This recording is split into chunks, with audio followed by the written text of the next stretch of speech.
There isn't anything that makes me appreciate my American accent more than a good Western. I've already made my case for adding firearms to fantasy settings, and the next natural evolution of that is taking fantasy and chucking it into the Wild West. This genre is called Weird West, throwing in elements of the supernatural into the Wild West. And typically, the average generic fantasy game is going to explore themes of empowerment, heroism, and, occasionally, cooperation. The average Western, by contrast, is about revenge, freedom, revenge, individualism, and revenge. Fantasy's appeal of empowerment is twisted in the Weird West to instead be about equality, in a way. As a wise man once said, God made men, but Samuel Colt made them equal. Ultimately, even the toughest, roughest outlaw in the Great Plains can be put down by a single bullet, and it's only a matter of time until their luck runs out. The Wild West is not a setting for great heroes who save the world. It's a setting for scrappy, rugged gunslingers where every confrontation is fraught with danger and death. Things which are more inevitable than taxes if you don't get out of the line of work in time, Mr. Marston. That is to say, the standard anime plotline of fight God isn't super applicable out here. Not unless he agrees to a high noon showdown. Instead, the scope is much, much smaller. Bounty hunting, robberies, and living off the land is what's expected, not soloing an army. Marston will miss that memo, though. I usually like to base my settings and writing around historical precedent. I'd like to clarify that you don't have to do this. I'm not trying to be the arbitrator of all fantasy worlds ever created. That would be insane. But if you do want to make a setting with some actual thought put into how it would logically function, that's the point of these videos. While my argument for including black powder firearms in fantasy settings is because of historical precedent and logic, the Wild West is a very romanticized period of history and barely actually existed. Tales of cowboys, outlaws, bandits, and gunslingers are just that. They're tales. It's inevitable that they will be exaggerated and outlandish due to the nature of the setting. While I typically like keeping my writing and worlds grounded and realistic, with the Wild West, it's better to get fantastical, as realism is a one-way trip to death. I have the perfect example of this done in a way that's not realistic at all, but it suits the story really well. Red Dead Redemption 2's story is an absurdly long campaign of getting gradually disillusioned with your gang as you make trouble for the government and locals, but realistically, the Vanderlyn gang wouldn't be around long enough to commit its second or third depopulation crisis in the first place because the lads would have bounties higher than God, and there would be wanted posters for Dutch at the very least all over every single city. Considering that at any point you can go fuck with the military, and it is inevitable that you will do this because it's mandatory in the story, the literal 1,000 people that Arthur alone manages to kill would be enough to get the US Army involved. Good luck walking through Saint Denis with the military hunting down your outlaw ass.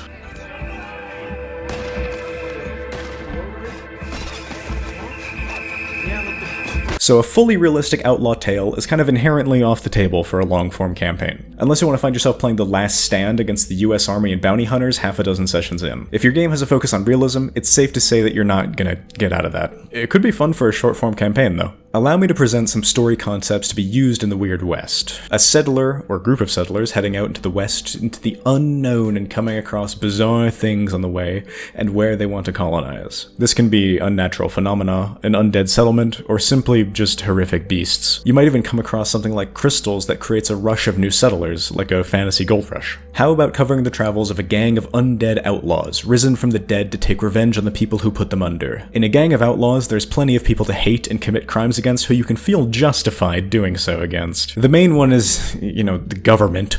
Pretty much everyone hates the government for a variety of reasons, and it's not hard to come up with a compelling one for why they deserve a good Robin Hooding. I can wholeheartedly recommend ripping the entire Native American arc from Red Dead 2. Oil barons want their reservation land, they get repeatedly goaded by the American military, and you kill a lot of racists. How about a bounty hunter that specializes in dealing with the unnatural and superstitious? Depending on setting, they can even be seen as a laughingstock, that is, until they actually manage to exorcise the ghosts of the past, or as taking down monsters that terrorize local towns. That's pretty much like the story of a witcher with a gun, so you can expect a Joseph Anderson video in roughly 2077. Call of Juarez Gunslinger is a decent 2013 shooter which handles Western storytelling in the perfect way. It highlights the rampant embellishment that a tale can go through upon being retold. His name was Silas Greaves, and when the dust finally settled, he was the last man standing. Sorry, kid, but that just wasn't the way it happened. The narrator is the person that you're playing, retelling it after the fact. Details change and alter as the conversation goes, and as different events are told from different characters' perspectives. This kind of thing seems ridiculous at first, but is pretty easy to replicate in a tabletop game via a meta currency like Fabulous Fabula Points or Suede's Bennies. Every tabletop game should have these, by the way. In short, people get them for failing and can spend them to change the world around them. It gives everyone a hand in the story and can make things a lot more chaotic, which I personally enjoy a lot. Bullshitting a path to escape which no one happened to see before is seen pretty often in Gunslinger, and it's not hard to see players doing just that in a tabletop game. Gunslinger's story is inherently written up to be ridiculous, and one of the characters at the table, who is voiced by fucking Van Dorn, because of course he is, doesn't believe a word of it. And wouldn't you know it, that crafty son of a bitch led me right into a trap. What kind of trap? Well, son, there had to be at least 100 Apaches surrounding me. 100? God be my witness. Oh, come on. Who you kidding? Where were we? You were surrounded by 100 Apache warriors.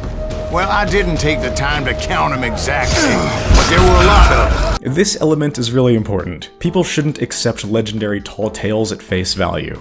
You think he's bullshitting us? You don't think he's Silas Greaves? I think he's just some old drunk looking for some free liquor. I don't know, Jack. I think I believe him.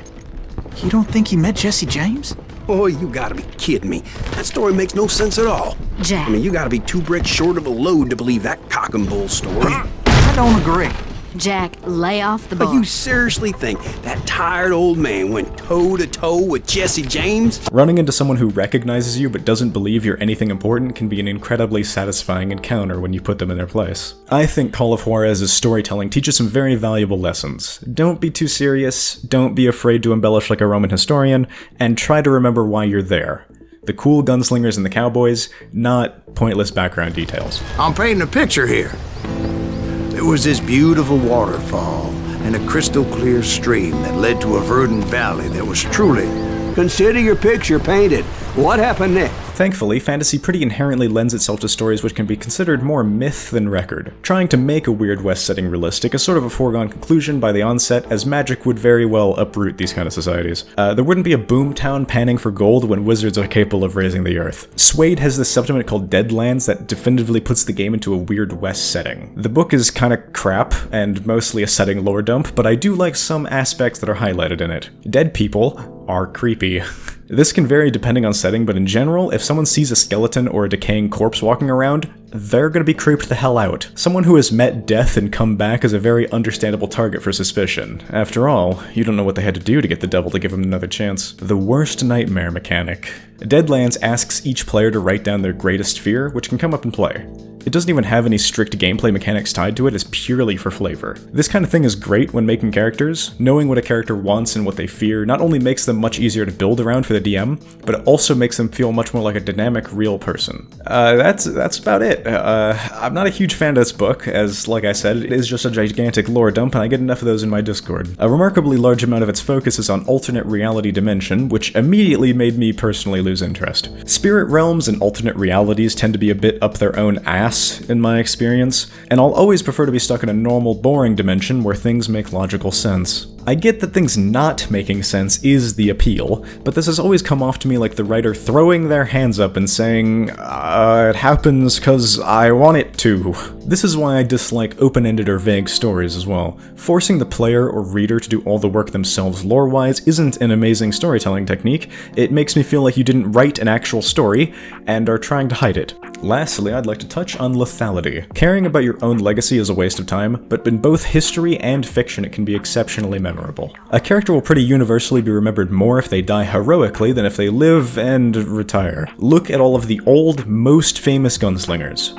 Billy the Kid, killed 21 by age 21, then got shot and fucking died. Jesse James, dead at 34, shot. Doc Holliday, dead at 36. Actually died of Arthur Morgan disease. Butch Cassidy, dead at 42, probably shot. Belle Starr, dead at 40, shot. Dallas Studenmeyer, dead at 36, shot. John Wesley Hardin, imprisoned at age 25, in jail for 17 years, shot barely here to getting out of prison. Unsurprisingly, if your career is shooting people, it may only be a matter of time until you're the one who gets shot. In general, you should probably expect your beloved gunslinger character to get put 6 feet under soon enough. I think this is true in more generic fantasy as well, but it's especially true in the Weird West because, as previously mentioned, mention, guns are pretty lethal. Because it only takes a single round to end your bounty hunter's illustrious career, you can expect their death to be nothing but inevitable. That's not a bad thing. After all, not only do the good die young, it's fantasy. The undead walking the earth might start to get a little more normalized. Let's talk about comments now. I made this point a while back in this video that I quite like that describing magic is less interesting than more physical attacks. I still hold this belief wholeheartedly, and let me explain why. It is the classic dead ringer dilemma. In TF2, if you kill a spy, is he actually dead? Because the dead ringer exists, who the fuck knows? He can equip like 4 different watches, so the only way you know if he can fake his death is if you've already dealt with him before. Similarly, a wizard charging up an attack is the prelude to possibly hundreds of different spells, and the only way to know what's coming is to have seen them cast it already. Whereas with someone like Talion, you just gotta look at the guy to see the big-ass sword. It shouldn't come as a surprise then that I don't really like any of the weapons that materialize out of thin air like his polearm flag thing. This is wholly personal preference. An overly detailed description of a fireball puts me to sleep, whereas a description of a combat maneuver is something that I find exciting. Thank you. Please note that everything I say is objectively correct. I have commented before that the races who are only visually distinct should just get along just fine, and people pointed to real-life racism as a counterpoint. I think this is pretty missing the point, because while black skin color is objectively a factor in the slave trade racism, so was how Europe viewed Africa as like a backwater shithole that they were, quote, saving them from. Actual racism comes from prejudice born on grounds of cultural misconceptions, not purely because one person is white and the other person is not. The real-life racism that was directed towards Chinese railwaymen came from people distrusting the Chinese, not distrusting their Asian facial features. That may be how it comes off and presents itself, but the source of that racism is far more deep-rooted than red guy hate blue guy, which is the point that I was trying to make. Thanks to all my patrons, Emmy especially. Like, comment, subscribe, you know the drill, and have a good night.